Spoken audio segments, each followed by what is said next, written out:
Vandeham Sri Guru Sri Juta Padakamalam Sri Guru. I was taken to Bhakti Siddhanta Saraswati Thakur by one of my friends, and he ordered me that you preach the cult of Chaitanya Mahaprabhu in English language. This is very much essential. On the first meeting, he told me like that. So I left home and I was living alone. Then 1958, I took sannyas, and then I decided to take up the responsibility of my Guru Maharaj. So when I was 70 years old, I decided now I must do and execute the order of my Guru Maharaj, and thus this movement was started in 1965. When I first came, I had no money. I got a free passage through some Indian steam navigation company. So I came by ship. So when I was on the ship at Boston port, Commonwealth port, I was thinking that I have come here, I do not know what is the purpose. Of course, when I came to your country, without any friend, without any means, but I had full faith that my Guru Maharaj is with me. This is the mission of Chaitanya Mahaprabhu. He wanted to deliver this fallen soul, the conditioned soul, rotting in this material world. Krishna sends his devotees. Krishna comes as devotee just to execute this mission, to reclaim the fallen soul from the clutches of illusory energy, material world.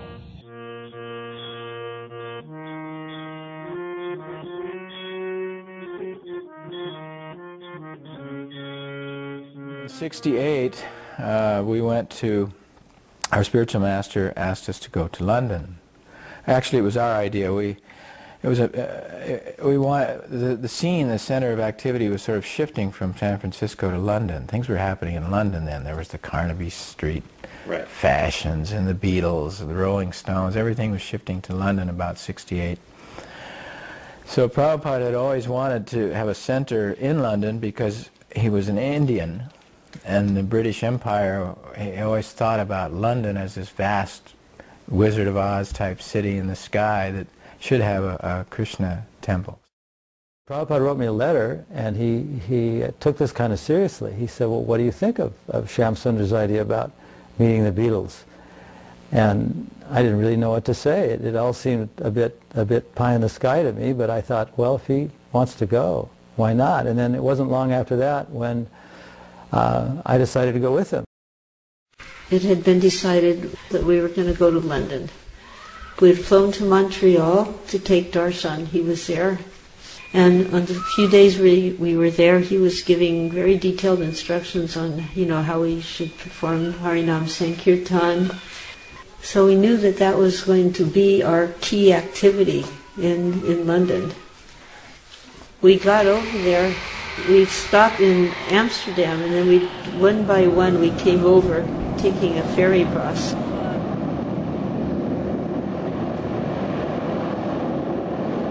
We were there with little money. We had to, most of the time, live in different parts of town.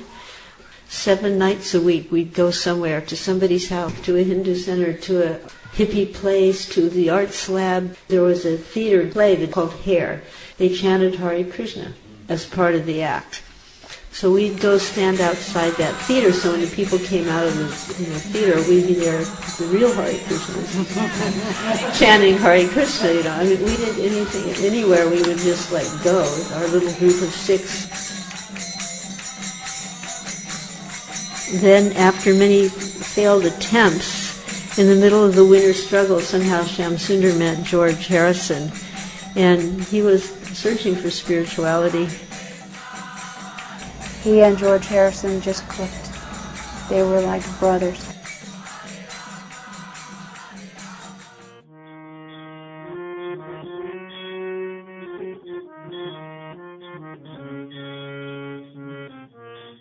The big recording came not long after we met George in Abbey Road at the EMI Studios, when we chanted the Hare Krishna mantra. He wanted to make an album for the Radha Krishna temple. And all of these people in their white robes, bald heads, going around hitting the Indian bells, just trying to at times record all of them, with them sort of not necessarily keeping still all the time, and some of the weird instruments that were being brought in to be recorded. It was absolutely fascinating.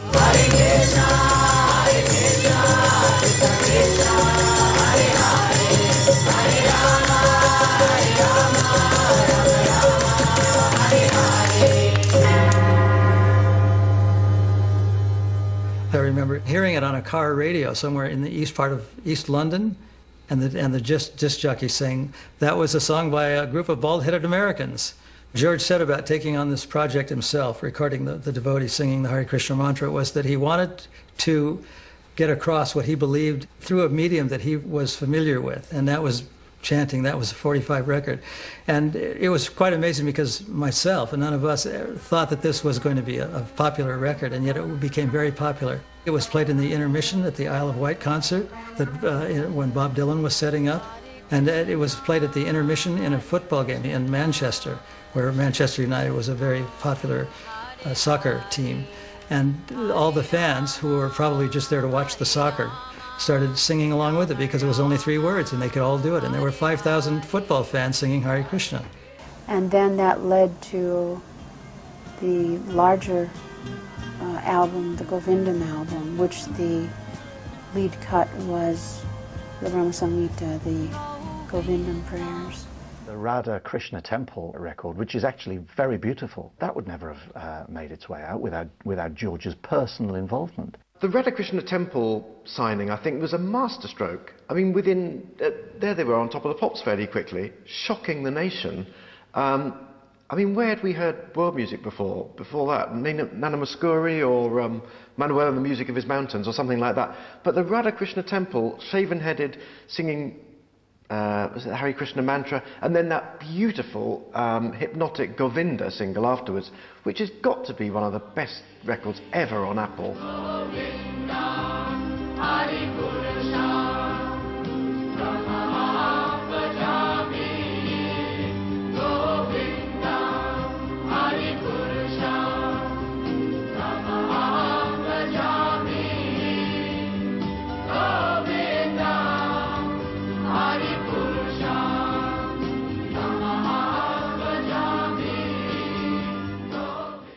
The whole place was torn up, the building was torn up, so I told George that we just don't have any place to hang out. We're kind of hanging out here and there. And he says, well, and John was in the room, Dunn Lennon, and he said, well, why don't you come out and stay at my place? He had just acquired that place called Tittenhurst Park. So we went out to live with John. He gave the servants' quarters over to us.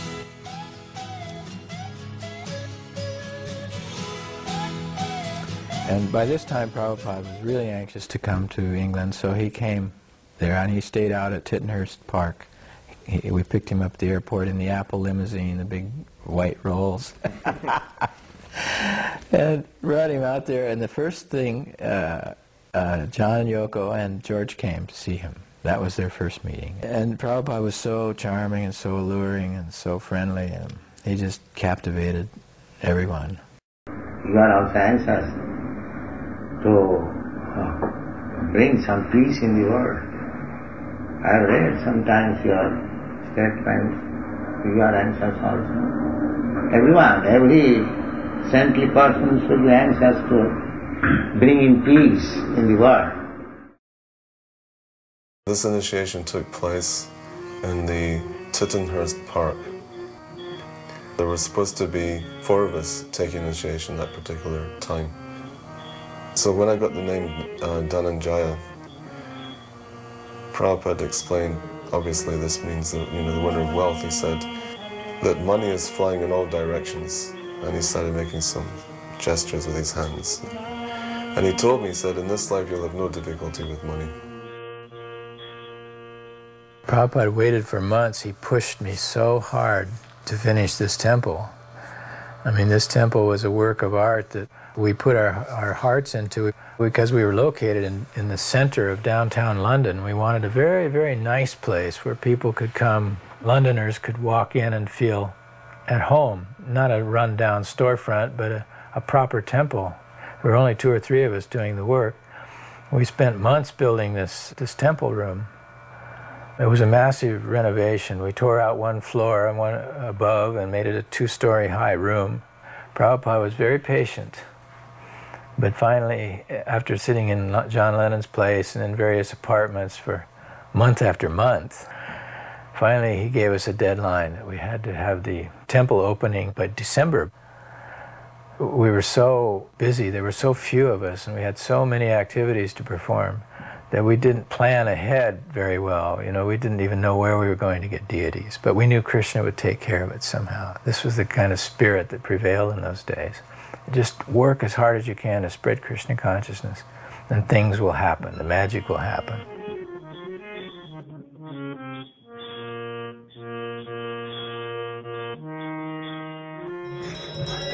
The deities appeared, just as if by magic, only days before the installation was to take place, after so much preparation, months of building this temple, and no deities. We didn't give a thought. Where are these going to come from? So Krishna had to appear. He had to. He promises.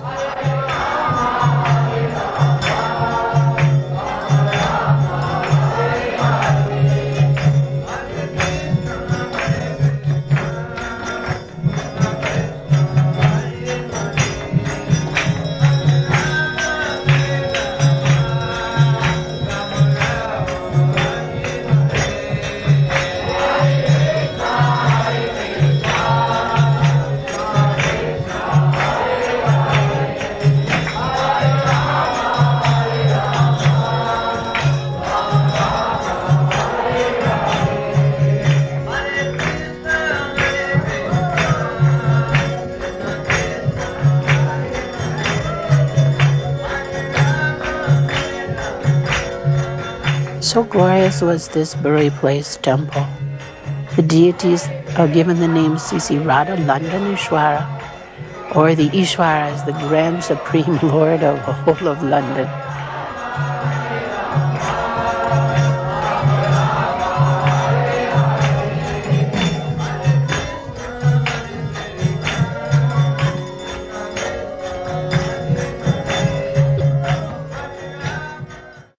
At the moment of Prabhupada's departure, just before he left, he walked into the temple room to say goodbye to the deities. He came in and paid obeisances, full out flat dandavats on the blue carpet, stayed on the ground for a long time.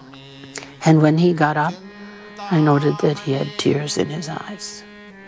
And he looked over at me and very matter-of-factly said, "If you just do as I have instructed, what I have taught you so far, you can go back to Godhead. Do it, just do it." And at that point I, of course, teared up and folded my hands and simply watched Srila Prabhupada as he turned and walked away. Such a poignant moment, witnessing Srila Prabhupada leaving the burial place front door on his way to Boston on December 21st, 1969.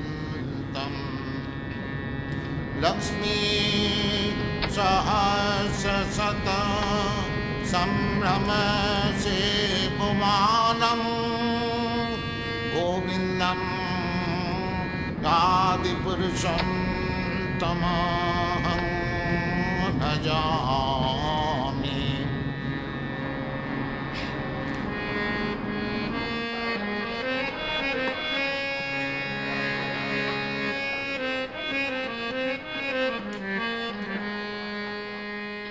Benam Kannan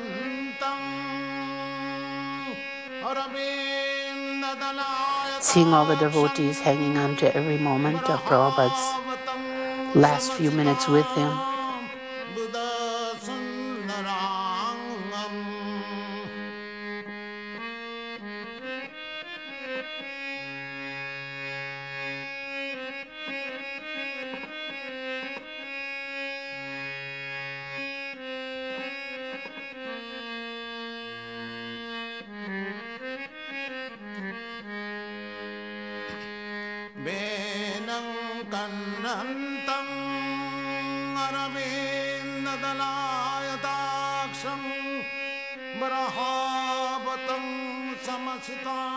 So devotees who experience these going and comings, either an arrival or a departure, were always wondering if they would ever see Srila Prabhupada again, and trying to capture the moment where he carried his bag and with his servants headed towards the departure gate and got on a plane and left. Thank you, Prabhupada. Thank you.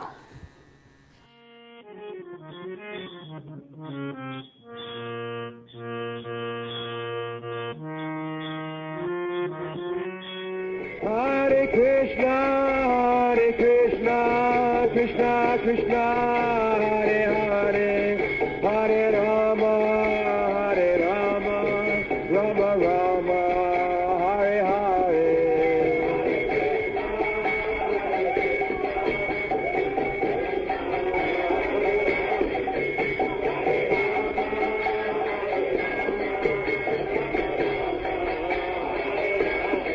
Hare Krishna, Krishna Krishna, Hare Hare, Hare Rama. We had a big program in Glasgow. There was at least 500 people in there. They loved Prabhupada. Somehow the Scottish took a real liking to Prabhupada. So we had this big Vyasa sign on the stage, and we had a massive kirtan.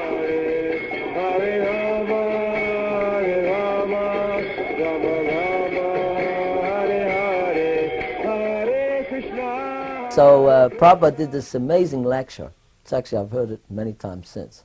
And he lectured from the Bhagavad Gita. And what happened was, at the end of the lecture, so Prabhupada said, so, there are any questions? And then one guy stood up and he started to say, you know, basically what he was trying to say was that I am God. His question is, why must we do something to become God when we're already God? You are not God, you are dog. That's the opposite. Do you know what is God? How you are God? God is the controller. Are you controller? You are controlled. The control cannot be God. God means controller. Anyone who is controlled, he cannot be God. Anyone who, if one is controller, then he is God. Therefore, you are not absolutely controller. You are both controlled and controller. That everyone is. Just like you are controller in your family, but you are controlled in the office. Similarly, everyone is dualistic. He is controller and control. But if you find somebody that he is only controller, not control, that is God. He is part of control, part of God. Means you have got little power of controlling, but you are not absolute controller. So first of all, you have to ascertain whether you are absolutely controller or you are controlled. First of all, you answer this question. Are you absolutely controller? Therefore, nobody is absolutely controller. He is controlled by the laws of nature. How he is absolutely controller? You are controlled by death. You are controlled by birth. You are controlled by disease. You are controlled by old age. How you become controller? Therefore you are not God.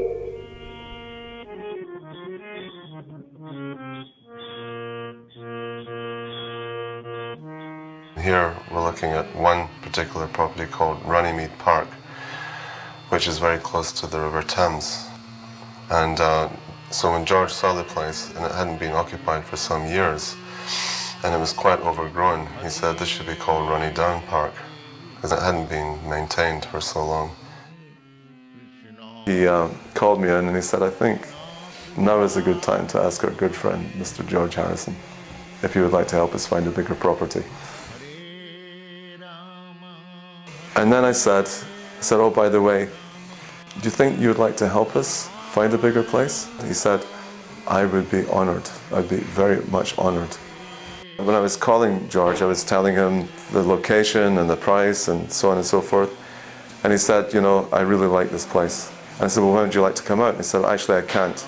I'm going to Los Angeles, we're having a meeting, so I'll be gone for 6 months. He said, but don't worry, I completely trust your judgment. So he said, don't worry, we're going to get this place. On one condition, that we don't pay a penny above the asking price.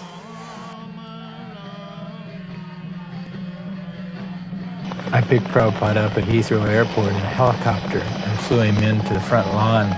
He landed in a helicopter. So we just ran back round to the lawn where they were going to land and yelled to everyone that he was coming. And we were running towards the helicopter, and the pilot of the helicopter was flipping out because the blades were still turning. And we could see Prabhupada's, just his head, through the window of the door. Giving you the facility of assembling in this nice house this good boy, George Harrison. We must give all glory. We must be thankful to him that he has given us the facility, and Krishna will bless him more and more. And the temple room was a whole hive of activity. Then he went into the temple room, and they built a Vyasa, incorporating the railings from the staircases. And it was very big. And Prabhupada looked at it and he asked, oh, who's this for? This is for Lord Shiva?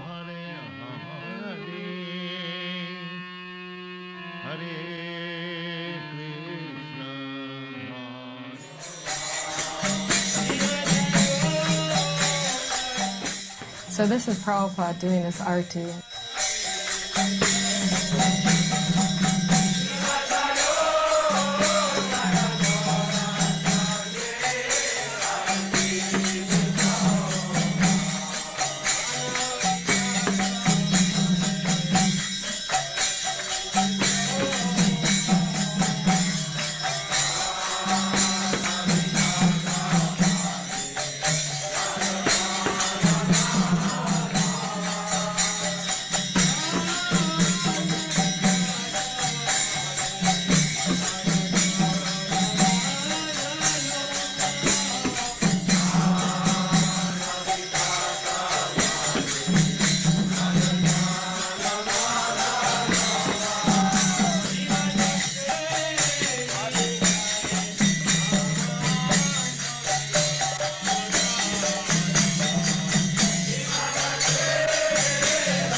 And after, he comes to the point where he starts circumambulating the deities and then invites the whole temple room into the deity room. There's a lot of space. This is a big room, so there's space behind the altar.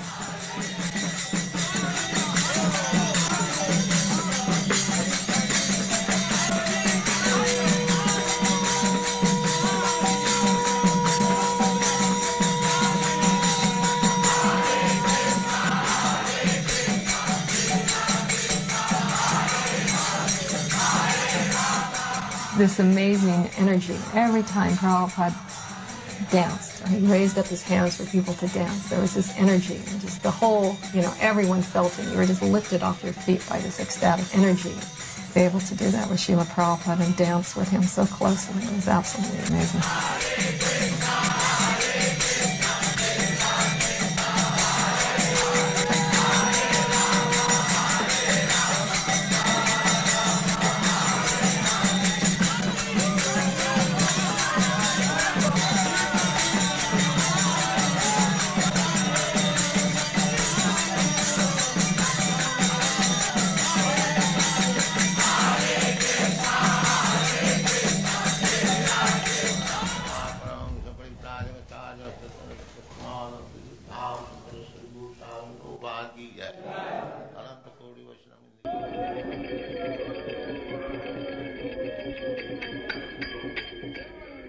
His lecture, after the deities had been installed, was so energized. Do not think that we have installed a marble statue. The rascals will say they are hidden. No. We are worshipping Krishna personally.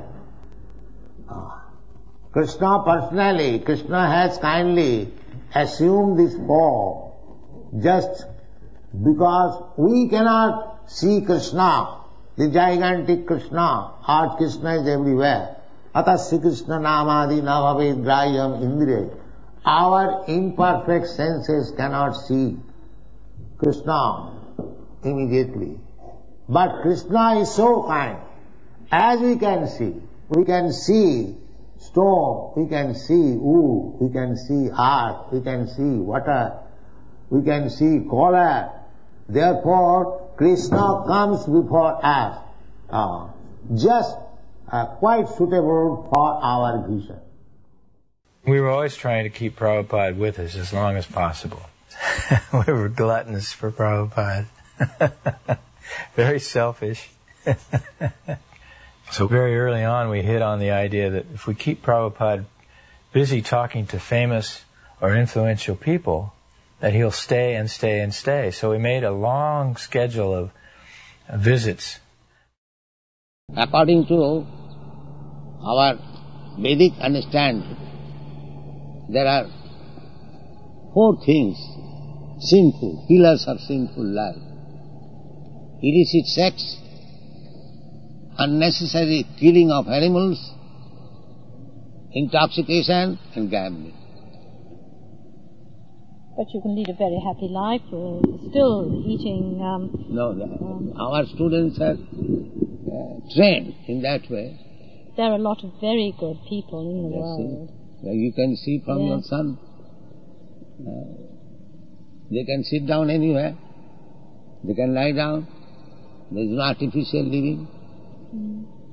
They are satisfied with nice food stuff made from vegetable and milk, and chanting Hare Krishna, holy name of God. I see, he's happy, but you know he came from a very happy home, so he should be happy, shouldn't he? Yes. Very happy home, brothers and sisters, and we've all been very happy. And I hope he will remain happy. He's still happier. Yes, I can see. He was happy, now he is happier. We are speaking of this Krishna consciousness. The message is from the spiritual world. It is not of this material world. That's it.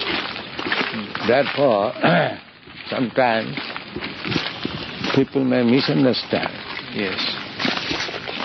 So we have to explain it nicely. But the entire subject matter of Krishna consciousness is not of this material world. We scheduled philosophers and clergymen, and wherever Prabhupada could get an interesting dialogue with people who we knew would engage Prabhupada's intelligence, where he would really unleash the philosophy of Krishna consciousness. People from all walks of life would come and engage in a conversation with Prabhupada that would be remarkable.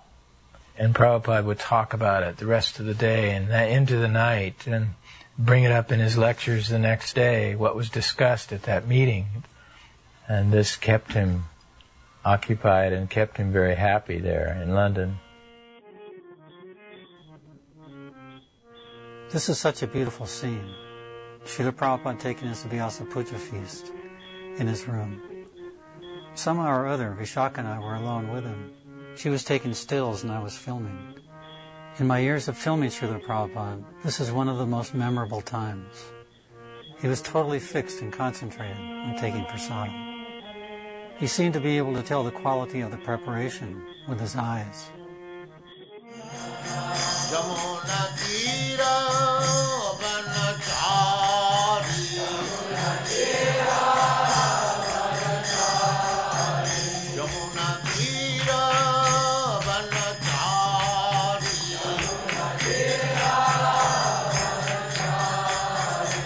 Jaya Radha Madhava Punya Bihari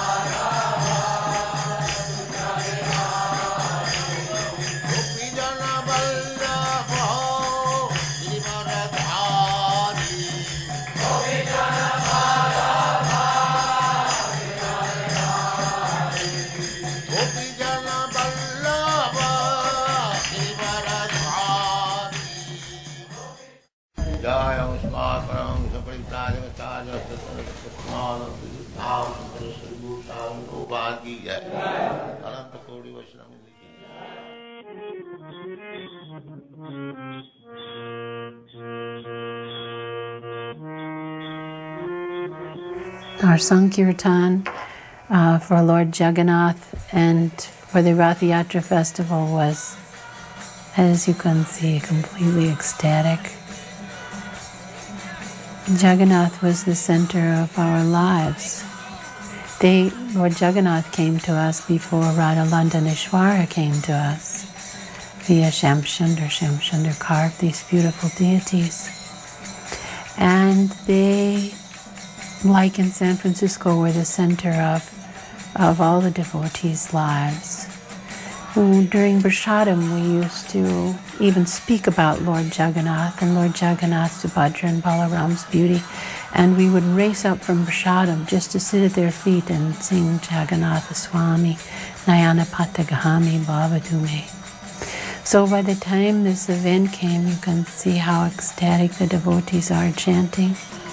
And in some cases, it was the first time that devotees from all these 3 European countries were together in one place. London Ratha Yatra became so famous as the long walking yatra.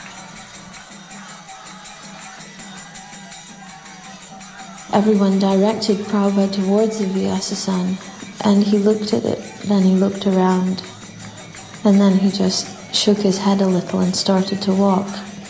And then when everyone realized that Prabhupada was going to walk in front of the cart with everybody else, it was like a wave went through the devotees as they heard that this was happening. Everyone started to dance.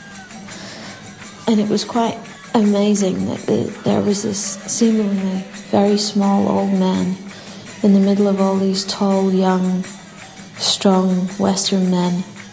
And he was completely directing them, just with a flick of his finger. They would lift off the ground and dance and spin and do whatever. And the number of madangas that were being played and the vigor that they were being played with wasn't that the kirtan was particularly fast, but the way everyone was playing the madangas, their hearts were in their hands the way they were playing them.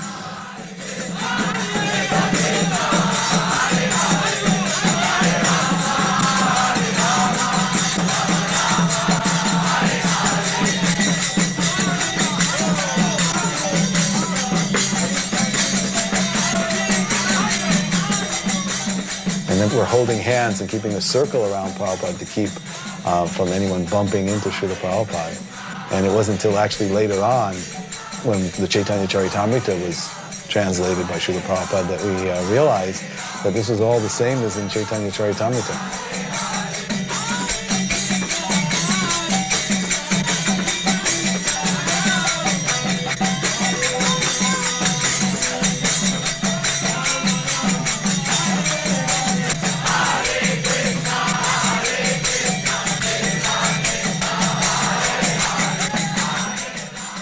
This Ratha Yatra became very famous because Prabhupada never sat in his Vyasa, which was there, and walked and danced the entire way. And what was the amazing thing was just days before, and weeks before, he had been very ill. He was in Mayapur in Calcutta.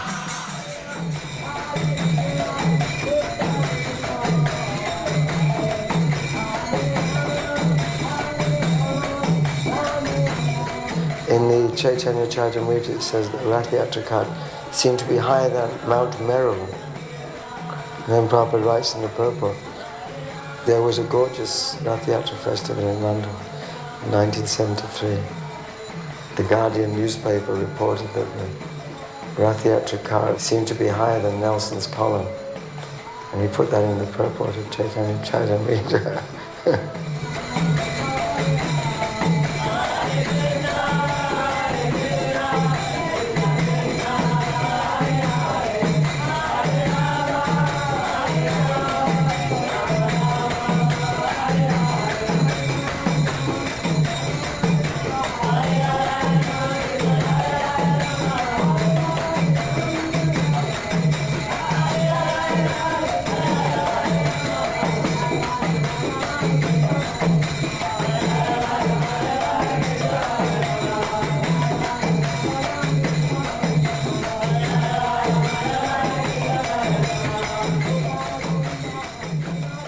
is in Trafalgar Square, the center of the British Empire.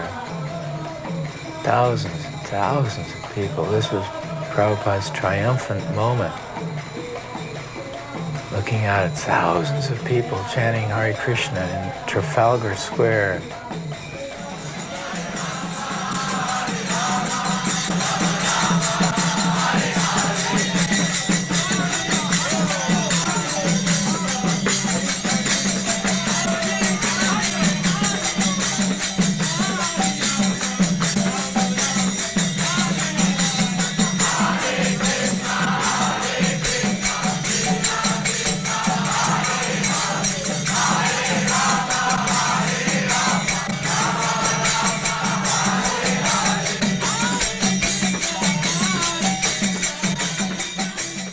We made a lot of promises to the authorities regarding, how we would conduct ourselves, things we would and wouldn't do. We set up these tents. This is the one right with those yellow tents. In order to secure these tents with the lines you can see that come from them, we just drilled holes into the cement and drove iron stakes, pegs in there. Which was a total no-no for the authorities. But anyway, the festival went off. It was just really sensational with so many people. Prabhupada was very pleased, there was no doubt about it. Ladies and gentlemen, I thank you very much for your kindly participating in this great Ratha Yatra festival. I have already explained what is this Ratha Yatra festival. It is in commemoration of a grand visit by Lord Krishna along with his elder brother Balaram and his youngest sister Subhadra.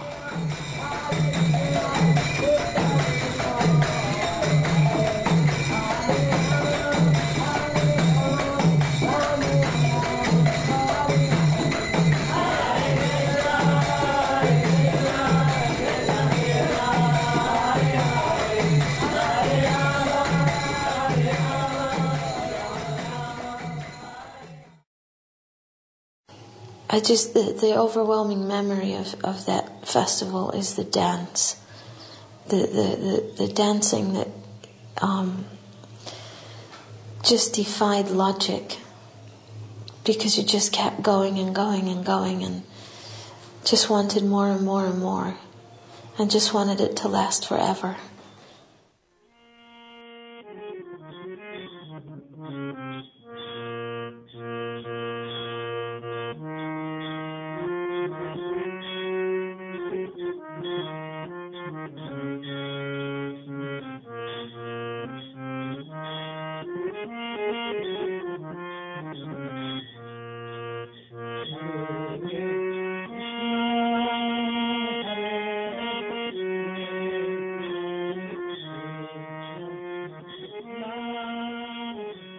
The atmosphere was, as it always was whenever Prabhupada was present, incredibly intense, but now it had a special intensity because it was more than clear that Prabhupada was making his last appearance for us in the West. And what struck me was his having darshan of Radha Gokulananda.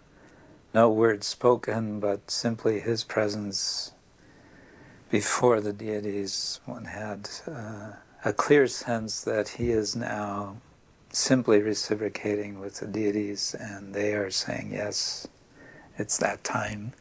Today is known as Nandutsav. It is a day following Lord Krishna's appearance day, when Nanda Maharaj celebrated with the big Utsav. And it was on this day, 82 years ago, that His Divine Grace, A.C. Bhaktivedanta Swami Prabhupada, appeared on this planet. This is his 82nd appearance day celebration. Srila Prabhupada is not forced to come onto this planet like any ordinary personality. He is not bounded by any laws of karma or material nature. And it is particularly his mercy that he chose to appear on this day, because automatically when we think of Krishna, we have to think of Srila Prabhupada, because he appeared on the day after Lord Krishna. So this is the actual system of spiritual life, that one should think of Krishna and the spiritual master with equal faith and with equal reverence. And this is automatically done because of these 2 days falling together. Om Abhyanasamarandasa Jananjana Salakaya Chaksula Militam Yena Tasmai Srigadade. Our spiritual master has opened our eyes, which were closed due to the ignorance of material attachment. Srila Prabhupada's early childhood was marked by the worship of the deities of Radha Govinda Dev and Lord Jagannath. From his very childhood, his father and mother, who were pure devotees of the Lord, gave him the deity of Radha Govinda, gave him small Radha Krishna deities to worship. And the family deity of the Malik house was Radha Govinda Dev. So Srila Prabhupada saw from his young childhood the worship of Sri Radha Govinda, and he imitated this worship with his own Radha and Krishna deities. So now Srila Prabhupada has established this mission. There are over 108 temples around the world. There are more than 10,000 fully devoted disciples all over the world. And Srila Prabhupada has now come back again to the Western world. Jai Prabhupada!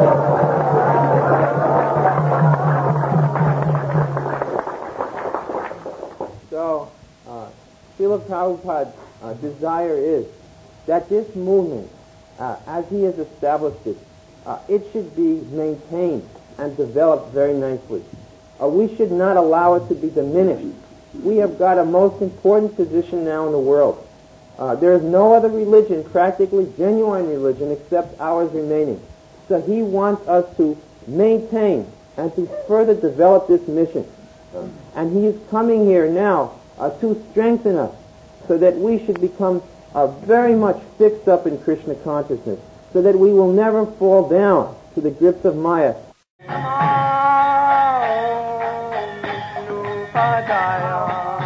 Krishna Prestaya Bhutale Srimate Bhakti Vedanta Swami Iti Namine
This is the arrangement of Krishna.